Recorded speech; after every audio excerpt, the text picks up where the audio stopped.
fue que elegiste tocar el violín y aún tocarlo profesionalmente al instrumento?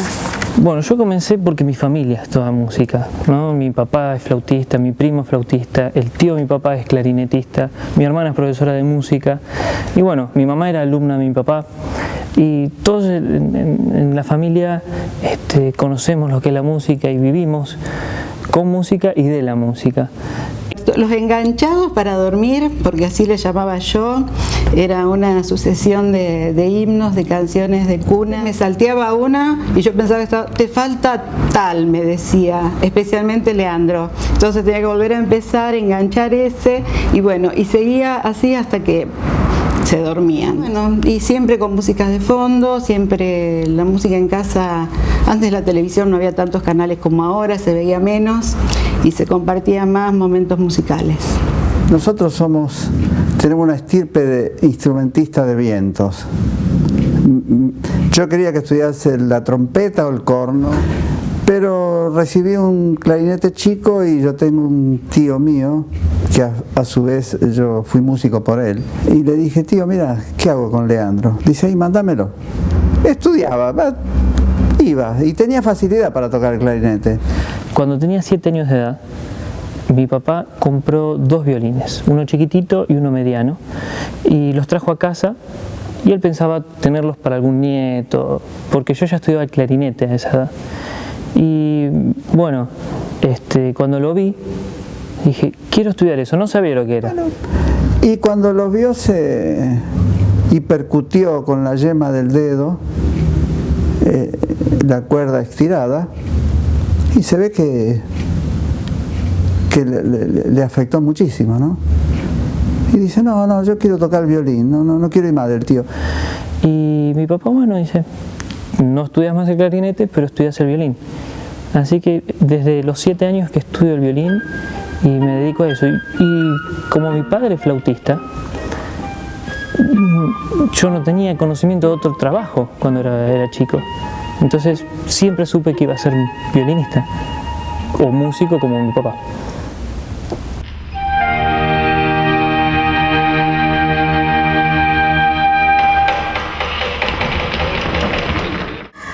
A mí me encantaría poder tocar un instrumento, pero lo veo como algo inalcanzable y no he tomado la iniciativa todavía. ¿Cómo es que vos comenzaste a tocar? Yo empecé a estudiar, como dije antes, a los 7 años y durante ciertos años uno es niño y lo tomaba como un juego o como algo más en la vida. Era un chico como hiperkinético, él se notaba en todas, iba a fútbol, a básquet. Y para eso tuvo que dejar de jugar al básquet, que le gustaba tanto, porque le arruinaba las manos. Y llegó un momento que el profesor le dijo, no, te va a romper un dedo con la pelota de básquet, pero a mí me gusta. Y bueno, elegí, dice. Entonces hubo que ponerle disciplina, horarios, digamos, y cumplir las horas del violín. Y a veces hacía trampas, ¿no es cierto? El violín, cuando comienzan a estudiar, es como todos dicen, una bolsa de gatos, porque no es muy melódico al principio. Y yo escuchaba que era menos que eso todavía, que una bolsa de gatos. Entonces abro despacito la habitación de estudio y estaba con una mano, tenía el violín en el suelo, con una mano tocando las cuerdas y con la otra, no sé, haciendo uno de esos jueguitos electrónicos.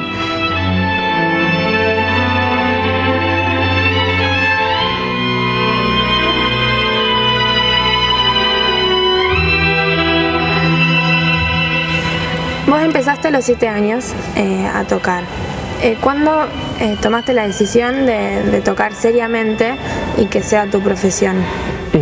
Cuando empecé a ser adolescente, más o menos a los 12, 13 años, me di cuenta que es lo que quería hacer. Y ahí es donde empecé a estudiar más seriamente, comprometiéndome con el instrumento, dedicando horas por día para obtener resultados y querer ser lo que soy. Y a los 12 años concursó y entró en la Orquesta Sinfónica Juvenil. Entró como primer violín. El maestro lo preparó para que pasara esa prueba y realmente lo pasó con excelencia. porque era muy atrevido para tocar, esa es la palabra, ¿no? No tenía ninguna inhibición. Y expresivo, siempre fue, o sea que en lo que tocaba ponía todo el sentimiento. Y se expresaba mejor con la música que con las palabras. Bueno, y ahí empezó a estudiar el violín con un compañero mío de la Sinfónica que era el concertino, el primer violín de la orquesta, con el profesor Rodolfo Marchesini, que es un gran violinista, un músico de mucho nivel. Un día me llama y dice: mira, Juan, yo ya hablé con el concertino de la Orquesta Filarmónica del Teatro Colón, Pablo Sarabí, y él lo va a escuchar. Si él ve que Leandro tiene las condiciones que él cree que yo le conté que tiene, él lo va a tomar como alumno. Yo conocí a Leandro Curaba cuando él era muy chico y vino de visita con su papá al Teatro Colón. Y Leandro, de buenas a primeras, me dice: yo voy a estudiar con vos y voy a ser concertino también de la orquesta. Concertino es el primer puesto de la orquesta. Bueno, ¿con qué esas tenemos? Y ahí quedó. Me llamó y me dijo si yo podía darle clases a Leandro. Y por supuesto le acepté, porque me acordé de la anécdota, me hizo mucha gracia. Y aparte lo vi tan decidido. Y dije, bueno, vamos a probar con este chico, porque yo no lo había escuchado en realidad todavía. Ya estaba estudiando un poco de violín en Rosario y yo no lo había escuchado. Pero digo, bueno, vamos a ver. Dice: bueno, toca lo que quieras. Y tocó. Y estaba yo con él. Dice: no, dice. Siempre me acuerdo las palabras que me dijo: tiene mucha madera este chico, dice, mucha madera. Dice: se va a tener que sacar costumbres que yo no tengo y yo le voy a pasar una escofina a esta madera, lo voy a alisar. En todas las disciplinas artísticas, como en cualquier otra disciplina, necesitamos orden, método para llegar a un objetivo bueno y claro. Y él se puso en lo que le llamamos la horma, yo le llamo la horma, es hacer ese tipo de disciplina hasta entender. Y lo que le puede enseñar un maestro a su alumno, lo mejor que le puede enseñar, en mi opinión, es a ser su propio maestro, a aprender a estudiar. Y Leandro, poco a poco, con muchísima voluntad y trabajo y esfuerzo, lo logró. Y estoy muy contento con los resultados.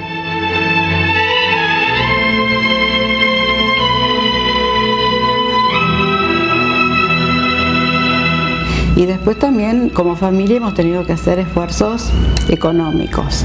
Recuerdo que ya no le servía el arco, porque el arco tiene que tener una curvatura, y ese arco estaba, no sé si curvado o derecho, pero no servía. Entonces habíamos ahorrado monedas de 1 peso. Y fuimos a un supermercado un día a cambiarlas por dinero, porque no podíamos. Y bueno, nos alcanzó y conseguimos comprar, que no recuerdo cuánto lo pagamos, un arco que era muy costoso. Yo lo que veía era que su papá ponía tanto esfuerzo y tanto cariño en traerlo y todo, que yo dije, bueno, esto va realmente en serio, y mientras Leandro tenga el entusiasmo, Juan tenga el entusiasmo, yo también lo tengo. Yo creo que detrás de una persona que ha logrado mucho, muchas veces está, o generalmente está, una familia que lo está sosteniendo, que lo está ayudando, que lo está apoyando. Y en este caso es más que visible. Y yo estoy muy contento, y por eso es una gente que yo quiero mucho. He visto el esfuerzo de todos, de poder traerlo a Leandro semana tras semana. Es un gran esfuerzo realmente.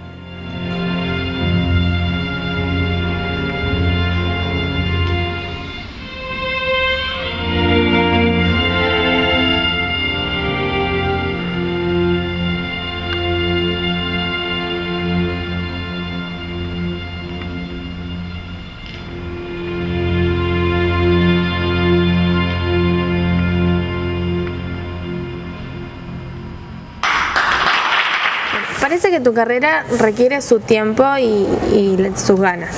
¿Alguna vez pensaste en abandonarla? No abandonar, sí lo dejé por 2 años para servir como misionero de mi iglesia. Cuando Leandro me dijo que él tenía que ir de misión, porque su religión le pedía que lo hiciera, 2 años, me sorprendió un poco, pero por otra parte yo soy una persona sumamente respetuosa de las creencias, y además creo que primero tiene que estar bien el alma y después tiene que estar bien puesto el artista, porque si el alma no está bien, el artista no aparece. Justo en esa época me había salido una beca a Inglaterra y también un viaje con la Orquesta Académica del Teatro Colón de Buenos Aires. Era una cosa que no lo hizo dudar, nos hizo pensar a nosotros como padre. Yo siempre lo apoyé a Leandro y la decisión de yo sabía que la decisión de Leandro era irse a la misión. Pero mi esposo era como siendo músico, qué lástima esta oportunidad. Y le decía, no me interesa, yo voy a ir a la misión. Fue una decisión muy difícil porque era una puerta abierta que tenía al mundo para ir a estudiar y perfeccionarme en Inglaterra, pero mis convicciones religiosas son más fuertes y decidí servir como misionero por 2 años. Había dado por cerrado el asunto, estando acá en casa, preparando ya el equipaje por 2 años para irse por 2 años, volvió a recibir una llamada que lo estaban esperando para medirse el smoking, para medirse la ropa. Y él dice, pero hubo un malentendido porque ya habíamos quedado que yo no viajaba.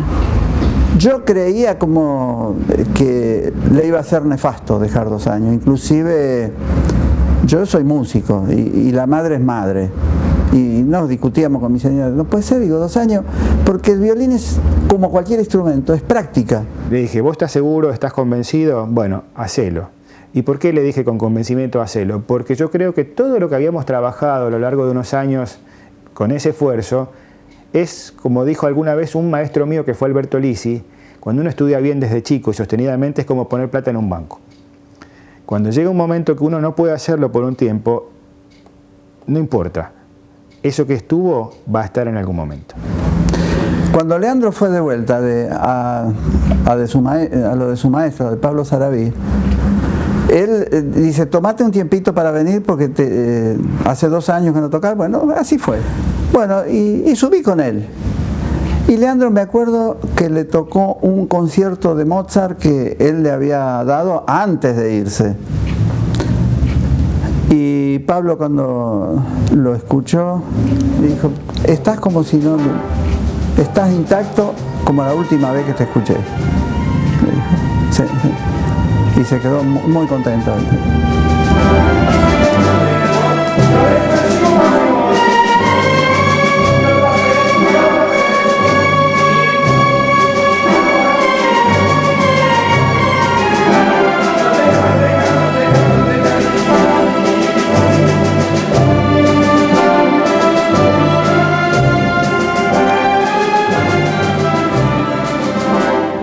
A mí me gusta la música actual, la escucho, la disfruto mucho, pero me gustaría saber más sobre la música clásica. Para vos, ¿qué es la música clásica? La música clásica para mí es la música con sentimientos más profundos y sensibles que hay en el mundo. Eso es un sentimiento personal, ¿no? Llamamos música clásica a lo que también podríamos llamar música académica, música que se estudia en un conservatorio o en una institución. De todas maneras es un término que yo no comparto del todo porque a veces acartona un poco a un tipo de música y circunscribe demasiado lo que es la música. Y en realidad la música clásica nació junto a la música popular hace varios siglos y tal vez en algún momento se empezó a separar. Para mí la música clásica es música inspirada e inspiradora. Música que eleva el espíritu a la gente. Decime, Leandro, ¿cuál ha sido tu experiencia más gratificante con la música? Como músico, una de las experiencias más gratificantes ha sido, tocar en este teatro como solista, y últimamente cuando tocamos junto con mi padre hicimos una selección de tangos de Piazzolla y tocamos juntos todo un concierto.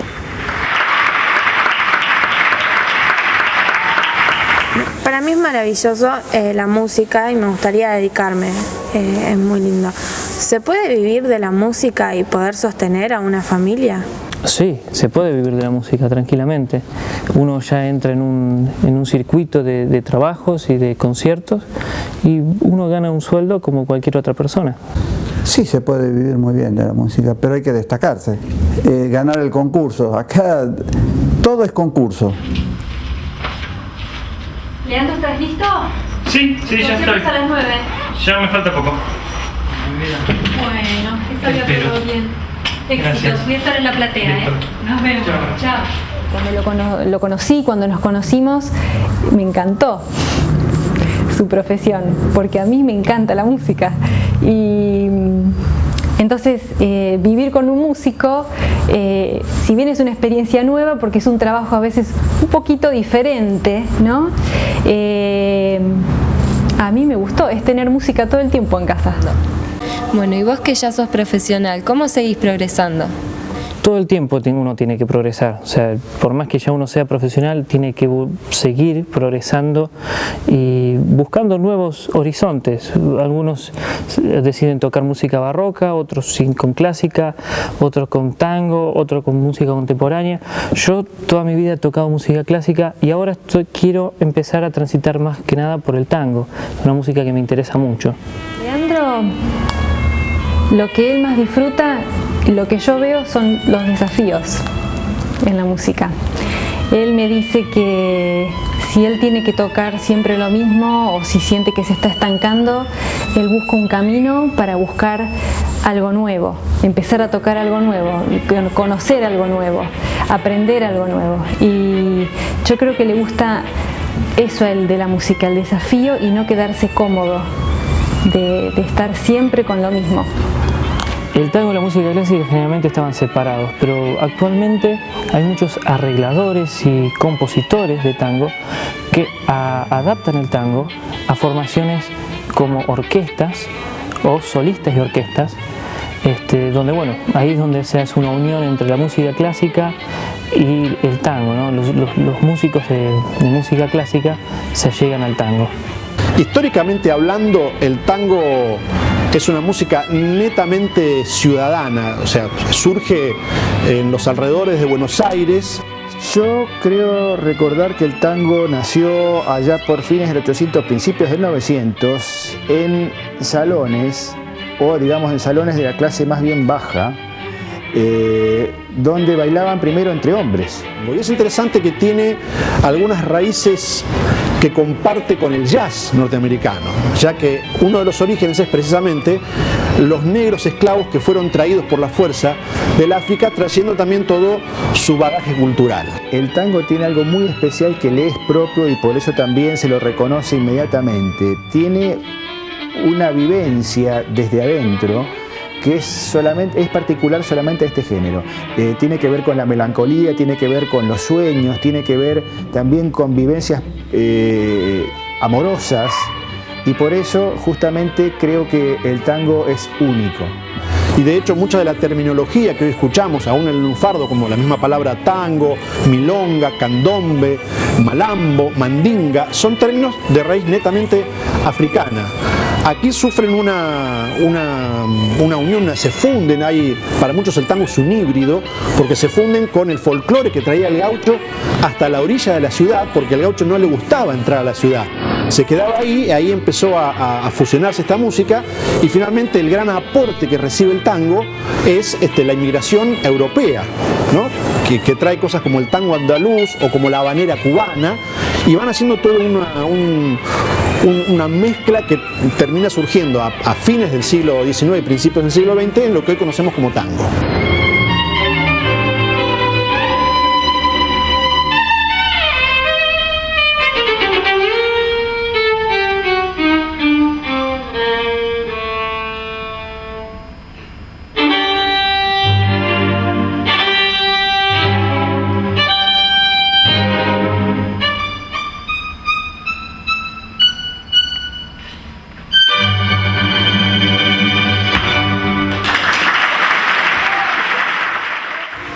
Para mí la música clásica y el tango eran como el agua y el aceite, muy incompatibles. Pero ¿cómo sucede este encuentro?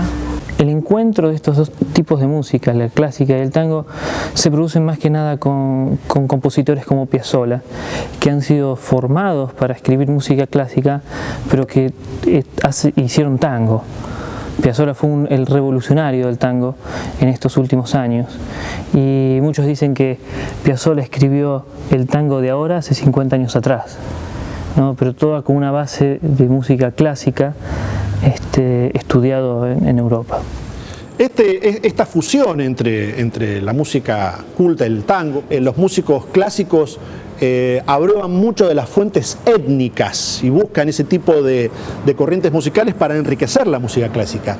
Usted va a una escuela del Teatro Colón, se le enseña a tocar, todos los métodos son derivados de la música clásica, pero uno le dice al alumno: vos tocás bien el instrumento, ahora podés tocar la música que querés. Y para tocar el tango, un violinista que se pone a tocar un tango tiene que tocar muy bien el violín. No bien, muy bien. Generalmente son los mismos músicos que están en el Teatro Colón.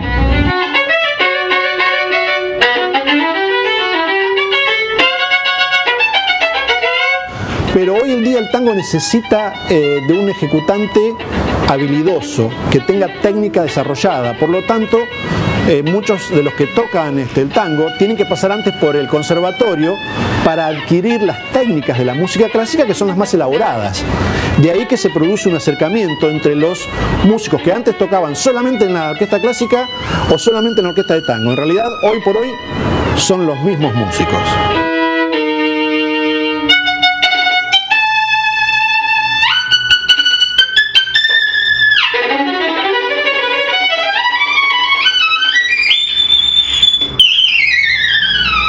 Leandro Curaba de Rosario, violín. Tampoco todos no pueden pararse como hace Leandro o Pablo Agri a tocar en el escenario. Hay gente que toca muy bien, pero el escenario lo ahoga, lo aplasta.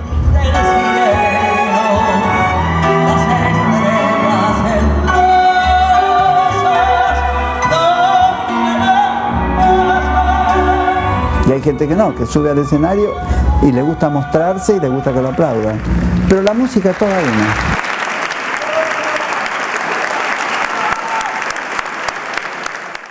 ¿Quién es Astor Piazzolla? Y Astor Piazzolla es, como te dije antes, es un revolucionario del tango, un gran compositor, un gran músico que rompió con esquemas del tango e introdujo cosas nuevas e interesantes a ese mundo.